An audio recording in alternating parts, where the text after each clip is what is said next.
Pine Ridge Resort was 3 hours north of the city, tucked between mountains with views people saved up for.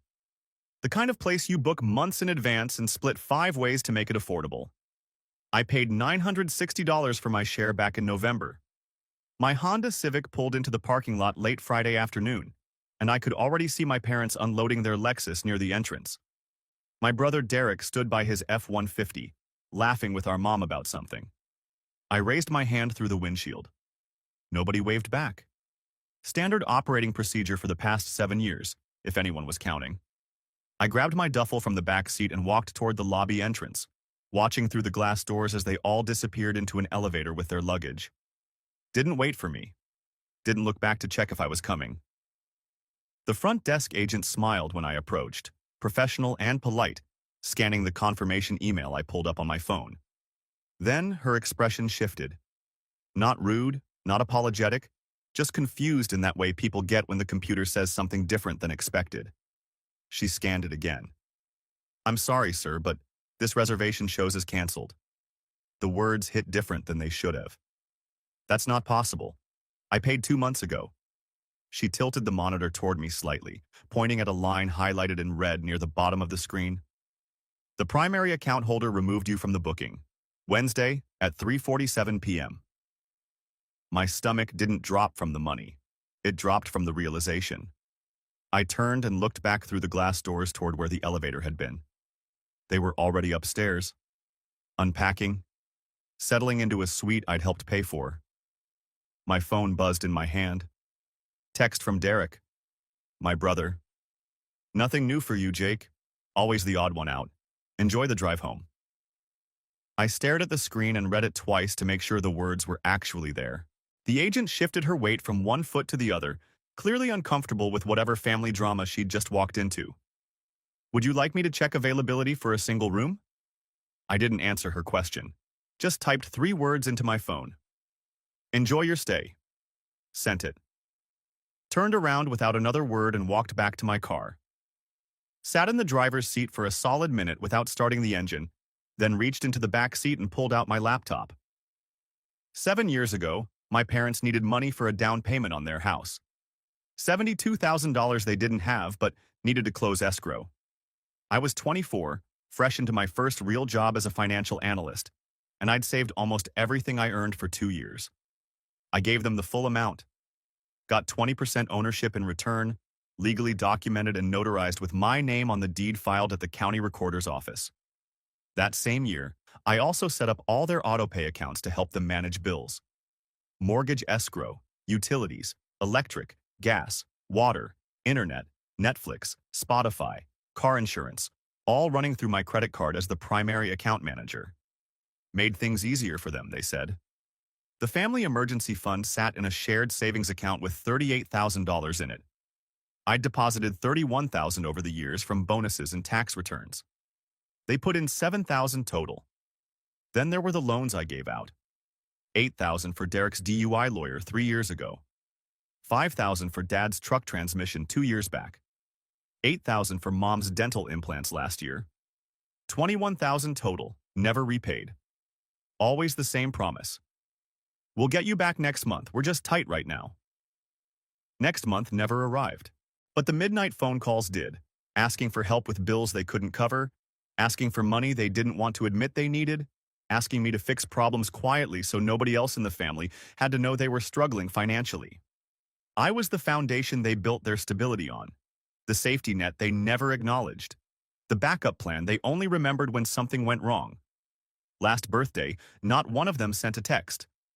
I opened my banking app and logged into the family emergency savings account. Balance: $38,142.67. Transferred all of it to my personal checking account in 3 clicks. New balance: $0, 0 cents. The confirmation email pinged through a few seconds later. Closed the laptop. Started the car, but I didn't head home yet. Drove straight to my parents' house instead. The place was dark and empty, which made sense since they were 3 hours away enjoying a resort suite they'd canceled me from without warning. I used my key to let myself in, walked through the quiet living room, and went straight to Dad's home office in the back. Filing cabinet in the corner, Unlocked like it always was because Dad never thought anyone would go through his stuff. Pulled out the co-ownership deed first. My name was right there in black ink. Jake Reynolds, 20% owner. Took a photo with my phone. Down payment receipt next, showing the $72,000 check with my signature at the bottom. Photo. 3 separate loan agreements for Derek's legal fees, Dad's truck repair, and Mom's dental work, all signed by me, all marked unpaid. Photos. Original house purchase contract, notarized and filed with the county 7 years ago. Photo. Uploaded everything to cloud storage while standing in the dark office, then put every document back exactly where I found it. Didn't take anything physical, didn't move anything out of place, just documentation. If this turned legal, I'd be ready. Walked out, locked the door behind me, and drove back to my apartment on the other side of town. Ordered Chinese takeout and sat at my kitchen table with the laptop open again, eating lo mein straight from the container while the screen glowed in front of me. The family group chat started lighting up with notifications around 8 p.m., but I'd muted it weeks ago after realizing I was the only one who ever asked how anyone else was doing. Derek posted a photo. Luxury suite living room with a stone fireplace crackling in the background, floor-to-ceiling windows showing mountain views, leather furniture that probably cost more than my car, and a balcony hot tub steaming in the evening air. His caption read, "Finally, a peaceful vacation without dead weight dragging us down," followed by a smiling emoji. I took a screenshot and saved it to a folder on my desktop labeled Evidence. Then I started digging into property law. Co-ownership rights, legal remedies for shared real estate, eviction procedures for joint property holders. One section jumped out immediately. A co-owner may file for partition or reclaim occupancy with 72-hour written notice to other occupants. 72 hours. I checked the calendar sitting next to my keyboard. Friday night, almost 9 p.m. If I filed the paperwork Monday morning when the courthouse opened, enforcement would be legal. Thursday at 8 a.m. Pulled up the utility accounts next, scrolling through the autopay list. Mortgage escrow, electric, gas, water, internet, every streaming service they used. My finger hovered over the cancel buttons. Not yet. Monday would be soon enough for that. Leaned back in my chair and looked at Derek's Instagram post still open on my screen. That smug caption about dead weight burning itself into my memory. They thought this was over. Thought I'd drive home quietly, swallow another disappointment, and pretend everything was fine like I always did. They were celebrating right now. Back at the resort, Derek was pouring wine into 3 glasses while my parents unpacked in the master bedroom of the suite. My mom, Linda, 56 years old with graying hair she dyed every 6 weeks, set her suitcase on the bed and sighed. I feel a little guilty about Jake, but this is really nice. My dad, Tom, 58, and retired early on money I helped provide, shrugged while hanging shirts in the closet. He'll understand eventually. He always does. Derek handed them each a glass and leaned against the granite kitchen counter. He didn't even text back. See? He's totally fine with it. Linda took a sip and glanced toward the window. We still could have told him earlier instead of just canceling Wednesday. Why? Derek set his glass down. He would have made it awkward. You know how he gets when he feels left out. Tom nodded while examining the wine label. This trip needed to be just us. Real family time without complications. Derek raised his glass toward the ceiling. To new traditions. They clinked glasses together and drank. Ordered room service half an hour later, steaks and mashed potatoes and chocolate lava cake for dessert, $287 charged to Derek's credit card without any issues. Turned on Netflix and watched some action movie I'd probably seen but couldn't remember. Spotify played soft jazz in the background. Everything worked perfectly because they had no idea what I'd done. Didn't know the emergency fund was sitting at 0. Didn't know I'd photographed every legal document in that filing cabinet. Didn't know I was 3 clicks away from shutting down every utility account they depended on. They thought they'd won some kind of victory by cutting me out. Derek even posted another Instagram story around 10 p.m. 3 wine glasses lined up on the balcony railing with the mountain sunset glowing orange behind them. Caption: To new traditions. Cheers emoji. I sat alone in my apartment with empty takeout containers scattered across the table and my laptop screen casting blue light on the walls. watched them celebrate through their social media posts. My brother's smug captions, my mom's relieved comments, my dad's casual indifference to the whole situation. They thought canceling my reservation was just another disappointment I'd swallow without complaint. Another moment where I'd be the understanding one who never made waves or caused problems. 7 years of being their financial backup plan. 7 years of midnight calls asking for money. 7 years of building the safety net they were currently standing on without ever acknowledging it existed. But they made one critical mistake tonight. They assumed I needed them more than they needed me. By Monday, that safety net would disappear. And when they fell, I wouldn't be there to catch them anymore. Saturday morning hit them different than they expected. Derek woke up around 9, still half asleep from the wine the night before, and grabbed his phone from the nightstand out of habit. Scrolled through notifications, checked Instagram likes, then opened his banking app to see how much damage room service had done to his checking account. The emergency fund showed up first in his account list. Balance: $0, 0 cents. He blinked at the screen and refreshed. Still zero. Opened the transaction history with his thumb starting to shake slightly. One line in red at the top. ACH transfer to J. Reynolds. $38,142.67. Completed. Oh my goodness, he said it out loud to the empty bedroom, then practically ran to our parents' suite down the hall. Didn't bother knocking, just opened the door and walked in. Dad was sitting at the small dining table in his bathrobe, drinking coffee and reading something on his iPad. What's wrong? Derek shoved his phone across the table. The emergency account. Jake emptied it. Everything. Mom came out of the bathroom with her hair wrapped in a towel, face going pale when she heard the number. That's our money. For emergencies. He can't just take it. Derek pulled his phone back and scrolled through the account details again like the numbers might change if he looked hard enough. It's in his name. He's the primary account holder. We're just authorized users. Dad tried logging in on his own phone, typing the password they'd used for years. Incorrect password. The screen blinked red. I'd changed it Friday night after transferring the money, which Derek would figure out in about 30 seconds based on the look crossing his face. He typed out a text to me in all caps. Put the money back. Sent it. Waited 10 seconds. No response. Meanwhile, I was sitting in a coffee shop 40 minutes from the resort, eating breakfast and watching my phone light up with notifications I had no intention of answering. The front desk called their suite around 11 a.m. Derek answered, still angry about the money, expecting it to be housekeeping or something simple. Mr. Reynolds, this is Marcus from the front desk. We need to settle the outstanding balance on your reservation. Derek switched the phone to speaker so our parents could hear. What outstanding balance? We paid the deposit. Yes, sir, but the deposit of $960 has been disputed by the cardholder, and we still need to collect payment for the remaining 4 nights. That's $3,840. The silence in the suite lasted about 5 full seconds. Mom looked at Dad. Dad looked at Derek. Derek looked at his phone like it had personally betrayed him. The deposit was disputed? Yes, sir. This morning around 8 a.m. The original cardholder filed a dispute claim with his bank, stating he did not authorize the charge and was removed from the reservation without his knowledge. I'd done that from my laptop while drinking my second cup of coffee, right after Derek sent his angry text. Derek grabbed his wallet and pulled out his credit card.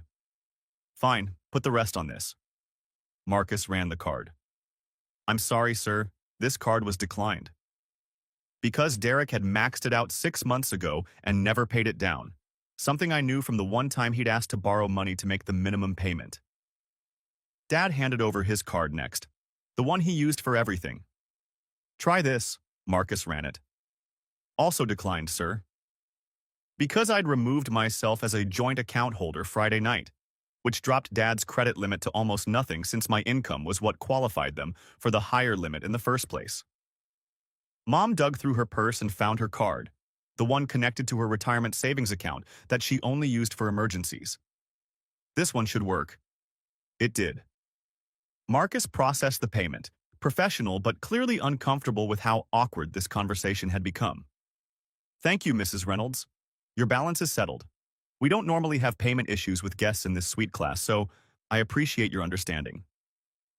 Derek hung up without saying goodbye. He disputed the deposit. He's actively trying to ruin this trip. Mom sat down on the couch and put her face in her hands. We just spent almost $4,000 we didn't plan on spending. Dad stared out the window at the mountains, jaw tight. This is about more than a vacation. Back at their house, which sat empty and dark 3 hours south, automated systems were starting to fail in ways they wouldn't know about until later.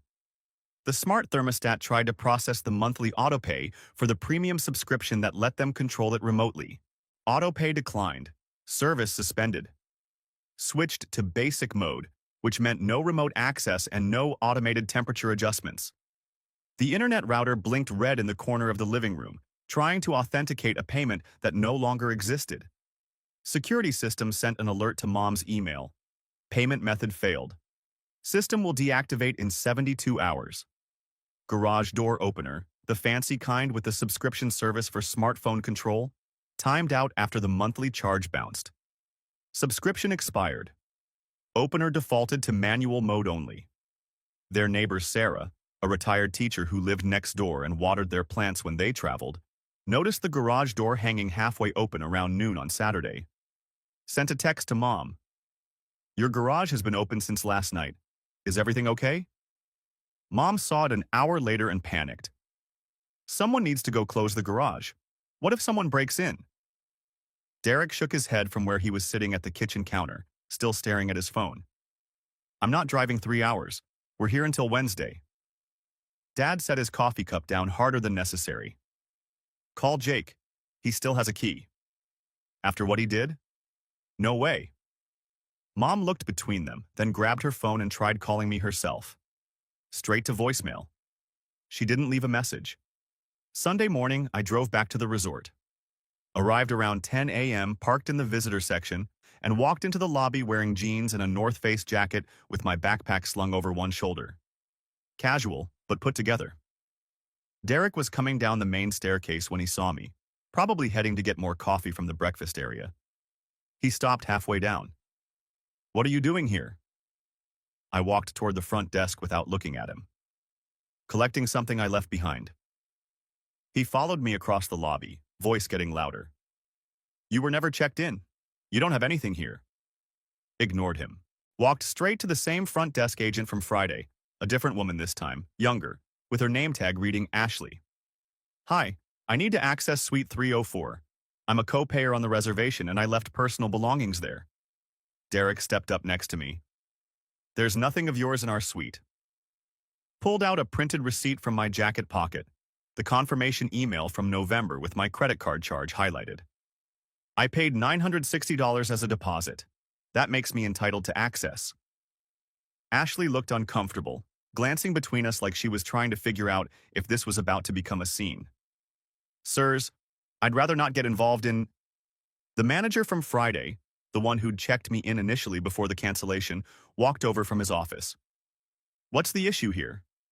I turned to face him, keeping my voice calm. I paid for this reservation as part of a group booking. He canceled me without refunding my share. I'm here to collect my belongings that I left in the suite. Derek stepped forward. He's lying. He didn't bring anything. He never checked in. I looked at the manager, not Derek. Actually, I checked in Friday at 3 p.m. before the official check-in time. Dropped my bag in the suite and went to get dinner in town. When I came back at 4 p.m., I was canceled. The manager pulled up something on the computer at the front desk, scrolling through screens. It shows a preliminary check-in at 3:04 p.m. under your name, Mr. Reynolds, then a cancellation at 3:47 p.m. Derek's face went red. That's not... The manager held up his hand. He has a legal right to collect property he left in the suite. I'll escort you both. We rode the elevator in complete silence. Derek stared at the floor numbers lighting up. I watched the reflection in the metal doors. The manager stood between us, hands clasped in front of him professionally. Suite 304 was at the end of the hall. The manager knocked once, then used his master key when nobody answered immediately. Mom and Dad were inside, Mom reading on the couch, Dad watching something on the TV. They both looked up when the door opened. Mom's face went confused, then shocked. Jake, what are you... I walked past everyone straight to the master bedroom. Not here for a conversation, here for my bag. Opened the closet where I'd left my duffel Friday afternoon, grabbed it from the top shelf and slung it over my shoulder. Dad stood in the bedroom doorway. "You drove 3 hours for a bag?" I turned and pulled an envelope from my backpack, handed it to him. He opened it slowly, unfolding the single page inside, and started reading. His face changed 3 times in 10 seconds. "What is this?" "I own 20% of your house. Read the deed if you need proof. I'm exercising my legal right to reclaim occupancy. You have until Thursday at 8 a.m. to vacate." Mom came into the bedroom, reading over Dad's shoulder. Derek was behind them, finally understanding what was happening. "You can't evict us from our house." I looked at him directly for the first time since arriving. "It's not just yours. I co-own it. Check the contract you signed 7 years ago when I gave you $72,000. You gave me 20% ownership in exchange. I have every legal right to do this."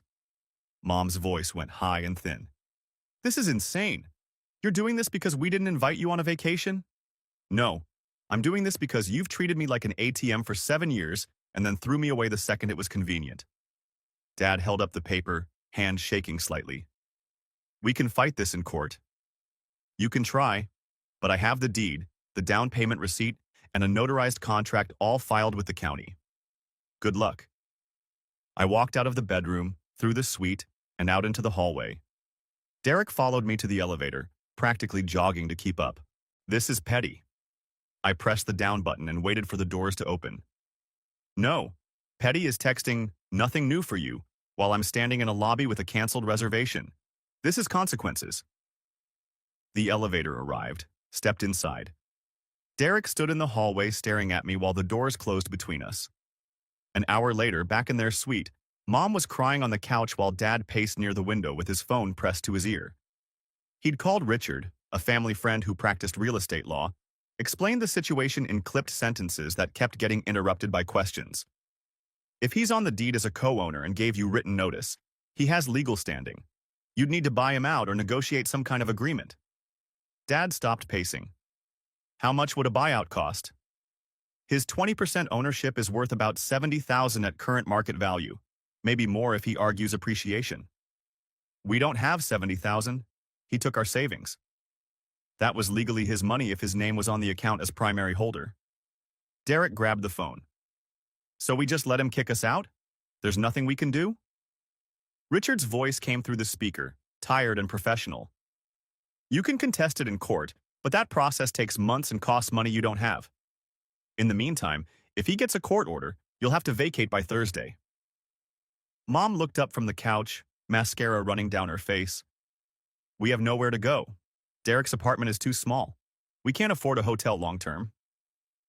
Dad hung up without saying goodbye to Richard. They sat in silence in their luxury suite, mountain views and gas fireplace and balcony hot tub all around them, vacation completely ruined. I sat in my car in the resort parking lot, engine running, watching their suite window from 3 floors below. 3 people who just realized they weren't in control anymore. Didn't feel victorious watching them panic. Didn't feel vindicated seeing them scramble. Felt cold and clear. They had 72 hours to figure out where they were going to live. I'd given them 7 years of my life, my money, and my time. Seemed fair. Started the car and drove home, leaving them to their ruined vacation and their impossible deadline. The safety net was gone, and I wasn't there to catch them anymore. They cut their vacation short Monday morning, loaded their suitcases into the Lexus and Derek's truck before sunrise, didn't bother with breakfast, just checked out early and drove 3 hours back to the city in complete silence. Stopped at Richard's law office first, the family friend who practiced real estate law, before even going home. His office was in one of those converted historic buildings downtown with exposed brick and expensive furniture that screamed hourly rates they couldn't afford. Richard reviewed the paperwork I'd left them Sunday, spreading the eviction notice across his mahogany desk and reading it twice. "This is ironclad. He has legitimate co-ownership rights filed with the county." Dad leaned forward in his chair. "Can we stop the eviction? Get an injunction or something?" Richard shook his head slowly. "Only if you can get a restraining order, which requires proof of immediate harm or threat." or you negotiate a buyout, which requires capital you don't have. Mom twisted her wedding ring around her finger, something she did when stressed. We'll pay him back, everything he's owed. We just need time. He'd have to agree to a payment plan, and given what you've told me about the situation, I don't think he's in a negotiating mood. Derek stood up and walked to the window overlooking the street below. So that's it? He just wins? We lose our house? Richard closed the folder and looked at all three of them. This isn't about winning or losing. This is property law. He's a co-owner exercising his legal rights to reclaim occupancy. You signed a contract 7 years ago that gave him those rights. They left the office 20 minutes later with a bill for $250 they couldn't afford and zero solutions.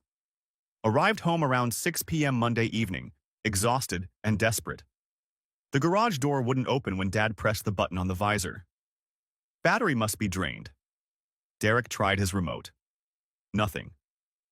They used the front door instead, Dad's key turning in the lock like it always did, walking into a house that felt wrong the second they stepped inside. Cold. Dark. Silent in a way that wasn't normal. The thermostat screen was black. Derek went to the basement and manually restarted the furnace, hearing it kick on with a reluctant groan after sitting idle all weekend. Dad called the utility company from the kitchen, put them on speaker while they waited on hold for 12 minutes. I need to set up a new account at this address. The representative typed something on her end. It shows this address had an account under Jake Reynolds until Friday evening when it was closed. Did he authorize you to open a new account? Dad's jaw tightened. He's my son. Yes. Okay, sir, we can open a new account in your name. There's a $150 setup fee and first month's payment due up front before we can activate service. Dad gave them his credit card number, the same one that had been declined at the resort, which apparently still had just enough limit left for utility deposits. Mom tried turning on the TV to distract herself while they waited for the internet to come back online. Account no longer active. Please visit netflix.com to renew your subscription. She closed her eyes and sat down on the couch.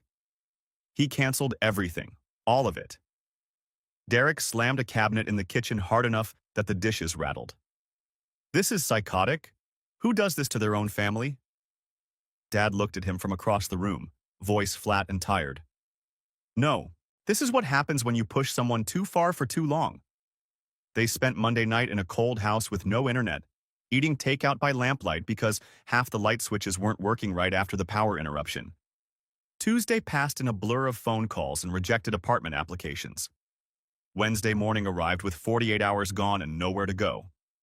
Derek's apartment was one bedroom on the 4th floor of a building without an elevator, barely big enough for him, and definitely not big enough for 3 people and all their belongings. Hotels were $120 per night, which meant $3,600 a month they didn't have. Rental houses needed first month, last month, and security deposit up front, usually around $4,500 total, sitting in an emergency fund that no longer existed. Mom's sister lived in Ohio, had a spare bedroom, kept offering to let them stay for a while. But that meant leaving the state and admitting defeat to extended family who'd spent years hearing about how well they were doing. Wednesday around 5 p.m., Dad drove to my office. Parked in the lot where he could see the main entrance, waited in his car with the engine off despite the cold. I walked out at 5:15 like always, saw his Lexus 3 spaces from mine. He got out when I was halfway across the parking lot. Please, just tell me what you want. I stopped walking and looked at him. I want you to understand what it feels like to be expendable. You're not expendable. You're family. Then why didn't you text me before canceling my reservation? Why didn't anyone think to give me a heads up before I drove 3 hours and stood in that lobby? Dad's shoulders sagged. That was Derek's decision. He handled the booking. And you went along with it, like you always go along with it. Like you went along with borrowing $21,000 and never paying it back. Like you went along with using me as your emergency fund for 7 years without ever saying thank you. We'll pay you back, everything. The $72,000 from the house, the loans, all of it. Just give us time. I pulled my keys from my jacket pocket. With what money? The emergency fund I built? Oh wait, that's gone. Maybe Derek's maxed out credit cards? Or Mom's retirement account that just paid for a resort suite? Dad took a step forward, hands out like he was trying to calm a spooked animal. I'm sorry. I should have stopped Derek. I should have called you before the cancellation went through. Yeah, you should have. But you didn't. It's not too late. We can fix this. Actually, it is too late. Thursday morning at 8 a.m. you're out. That's what the notice said. That's what's happening. Got in my car, started the engine, and backed out while Dad stood there in the parking lot watching me leave. Drove home and didn't think about him standing there alone in the cold. Thursday morning arrived cold and clear. 7:50 a.m. I pulled up to the house I'd helped buy 7 years ago and parked on the street instead of the driveway. The locksmith's van was already there, white with blue lettering, the guy standing on the porch with his toolbox waiting for me. His name was Mike, late 40s, professional and unbothered by whatever family drama he was walking into. You Jake? Yeah. Got the work order and court paperwork. We're good to go whenever you're ready. The front door opened before I could respond. Dad stood there in jeans and a sweater, face exhausted from 3 nights of bad sleep and worse stress. Can we help you? Mike held up his clipboard. Work order to change the locks. Property owner Jake Reynolds requested service. We're still packing. We need a few more hours. Mike showed him the paperwork, the court order with the official stamp and case number. Eviction notice was filed Monday. 72 hours expired at 8 a.m. this morning. I have authorization to proceed. Derek came out from behind Dad, still holding a coffee mug. You can't do this while we're still inside. Mike shrugged, completely unfazed. Then you folks need to step outside. I'm on a schedule and I've got 3 more jobs today. I walked up the driveway with a folder under my arm, stepped onto the porch I'd helped pay for. Mom appeared in the doorway behind Derek, face red and puffy from crying. Jake, please don't do this. We'll leave. Just give us until tonight to find somewhere to go. The notice said 8 a.m. Thursday. It's 8 a.m. Thursday. Derek set his mug down on the porch railing hard enough that coffee sloshed over the side. You're really going to humiliate us in front of the neighbors? Make a scene out of this? You humiliated me in front of a resort lobby full of strangers. We're even. Mike pulled out his drill, loaded a bit, and started on the front door deadbolt. The sound was loud, mechanical, final. Metal on metal, high-pitched, and impossible to ignore. Across the street, their neighbor Carol came out to get her mail, stopped, and stared. 2 houses down, someone's curtains moved. Dad's voice went quiet. We'll fight this in court. Sue you for everything. I pulled another folder from under my arm and handed it to him. Partition lawsuit, already filed Tuesday morning. You'll be served next week by a process server. Mom grabbed the folder from Dad's hands and opened it, scanning the first page. What does this mean? Means the court forces a sale of the house. We split the proceeds based on ownership percentage. You get 80%. I get 20% plus interest plus my unpaid loans with 7 years of interest calculated at state rates. Dad stared at me like he was seeing someone he didn't recognize. You'd force us to sell our house? Where we've lived for 7 years? You forced me off a vacation I paid $960 for without even a text message. Seems proportional. Mike finished drilling out the deadbolt, moved to the handle. 15 minutes of work that sounded like the end of something. Handed me 3 new keys when he was done. Shiny brass that caught the morning sun. Pocketed all 3. Mike packed his tools and looked at my parents and Derek still standing on the porch. You folks need to remove your belongings by end of business today, or they're considered abandoned property under state law. Derek pulled out his phone, fingers shaking with rage or fear or both. This is illegal. I'm calling the police. I looked at him. Go ahead. I have the deed right here. He actually did it. Dialed 911, explained the situation in clipped angry sentences to the dispatcher.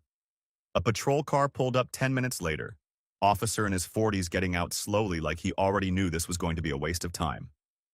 What's the issue here? Derek pointed at me. He's illegally evicting us from our house. The officer walked over to me, polite but tired. Can I see some identification and property documentation? Handed him my driver's license, the deed with my name on it, the eviction notice filed Monday with the court stamp, the original co-ownership contract from 7 years ago. He read through everything carefully, taking his time, handed it all back. This is a civil property dispute. He's listed as a co-owner on the deed. You'll need to resolve this through the court system. Turn to my parents and Derek. You folks need to vacate the property. He has legal standing. Mom broke down, actually sobbing, stumbling off the porch and sitting on the ground near the driveway. Derek helped her up, got her to the Lexus, loaded their suitcases that had been sitting by the front door into the trunk. Dad stood on the porch for another minute, looking at me one last time. You were my son. No, I was your ATM. There's a difference. He walked to his car and drove away. Derek's truck followed 2 minutes later. The officer waited until they were gone, then looked at me. You need anything else from me? No, sir. Thank you. He left. I stood alone on the porch, new keys heavy in my pocket. Walked inside the house that was now entirely mine. Family photos still hung on the walls. Their furniture filled every room.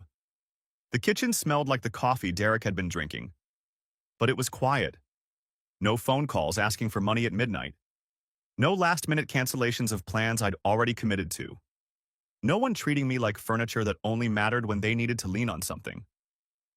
My phone buzzed. Text from Derek. You destroyed this family. Typed back. No. I revealed what it always was. Deleted his contact, blocked the number. Sat down on the couch and listened to the silence. The foundation they'd been standing on for 7 years had walked away. And I wasn't sorry. Not even a little bit. 2 weeks after the lockout, my phone rang from a number I didn't recognize. Answered it anyway, curious who'd managed to get past my new screening habits. Mr. Reynolds, this is Martin Chen with Chen & Associates. I represent your parents and brother in the property dispute matter. Their lawyer? I'm listening. My clients would like to negotiate a buyout of your ownership stake rather than proceed with the partition lawsuit. I leaned back in my office chair and looked out the window at the parking lot below. What are they offering?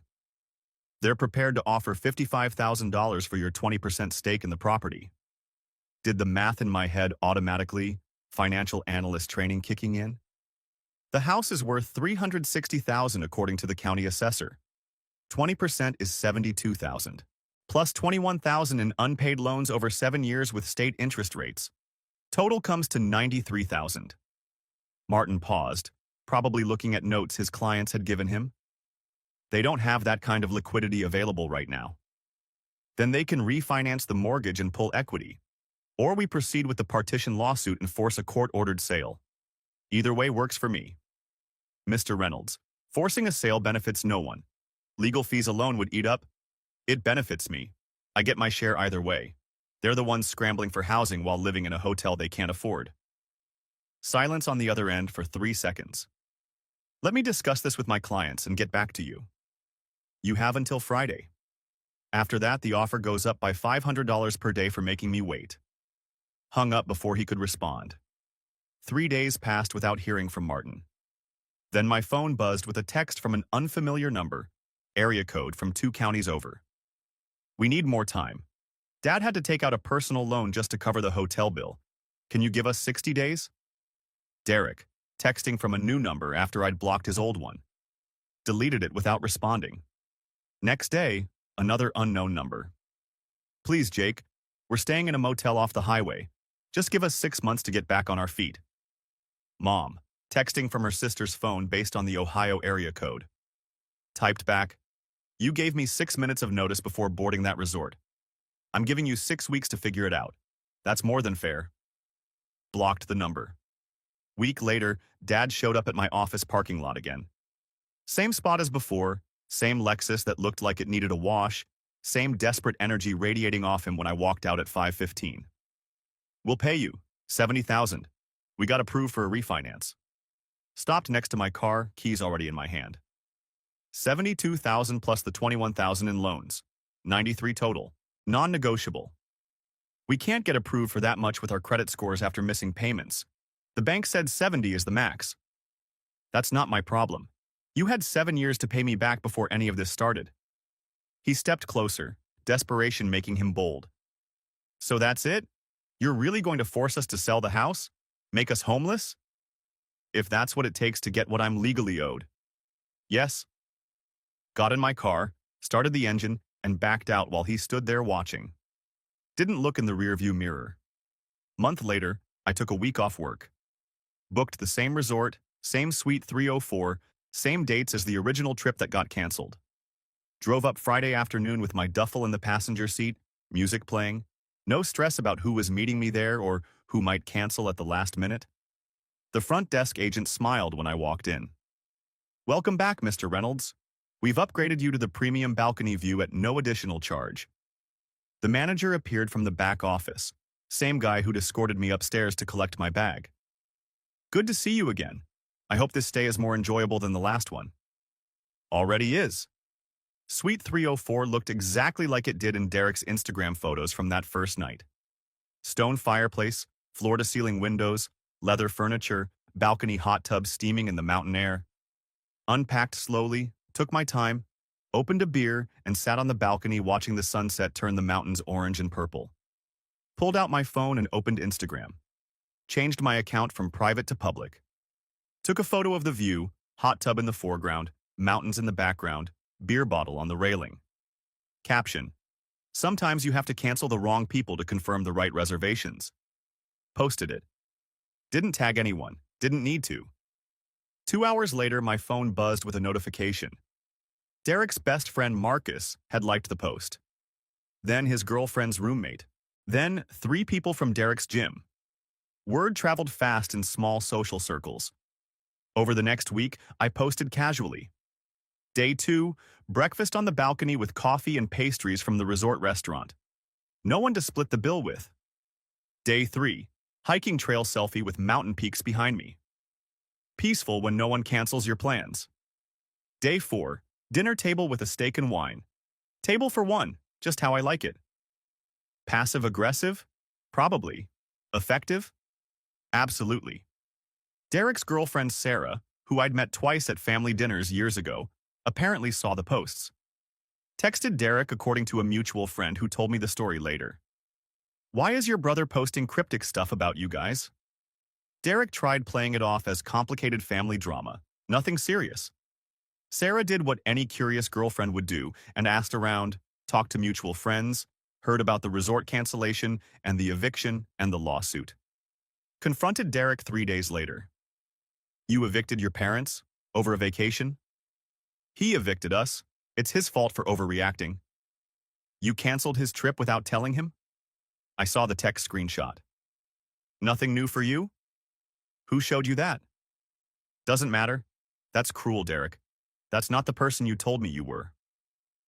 Week later, Sarah broke up with him. Derek texted me from yet another new number. "You cost me my relationship." Replied before blocking, "No, you did that yourself." 6 weeks after the lockout, Martin the lawyer called again. "My clients have agreed to settle. $68,000 for the buyout, plus $15,000 for the loans. $83,000 total. Accepted, draft the paperwork." They refinanced the house, pulled equity, cleaned out my old bedroom that had been storage for years, and mailed me a cashier's check. Deposited it without calling to confirm receipt. Parents sent one final text from Dad's phone. "We hope you're happy now." Stared at it for 30 seconds. Typed, "I am." Sent it. Blocked the number. 3 months later, I ran into Sarah Miller at the grocery store. Different Sarah, the neighbor who used to live 2 houses down before she moved across town, not Derek's ex-girlfriend. She was loading groceries into her trunk when she saw me. "Jake, haven't seen you in forever. How are you?" "Good. You?" "Can't complain." "Hey, weird question, but your parents ask about you sometimes when I see them at church." I stopped pushing my cart. "What do they say?" "They want to know if you'll ever come back, like reconcile or whatever." "What did you tell them?" Sarah shifted her weight, uncomfortable with being in the middle. "I said I'd ask if I ever saw you." "Tell them no." "That's pretty final." "It is." She nodded slowly, reading something in my face that told her not to push. "Okay, take care, Jake." "You too." Drove home and didn't think about it again. 6 months after the lockout, I got a LinkedIn message. From Derek. He'd moved to Arizona for work apparently, new job in Phoenix, Fresh start, away from the city where everyone knew what had happened. The message was 3 paragraphs long. Said he understood now why I did what I did. Said he was sorry for how things went down. Said family should mean more than money, and maybe we could talk sometime. Read it twice. Then deleted it without responding. Because he still didn't get it. This was never about the money. It was about being treated like I mattered, like I was part of the family instead of just the bank they borrowed from when things got tight. The moment they canceled my reservation without a word, they showed me exactly what I was worth to them. Nothing. So I canceled them back. Permanently. People ask sometimes if I'm lonely now. Friends who knew my family, co-workers who heard pieces of the story, dates who wonder why I never mention parents or siblings. I tell them no. Loneliness is sitting in a car watching your family board a plane without looking back, being called at 2 a.m. for money but never getting a birthday text, building a safety net for 7 years and having them cut you out the second it was convenient. Freedom is realizing you don't need them, knowing that the only person who can cancel your plans now is you. And I sleep just fine with that.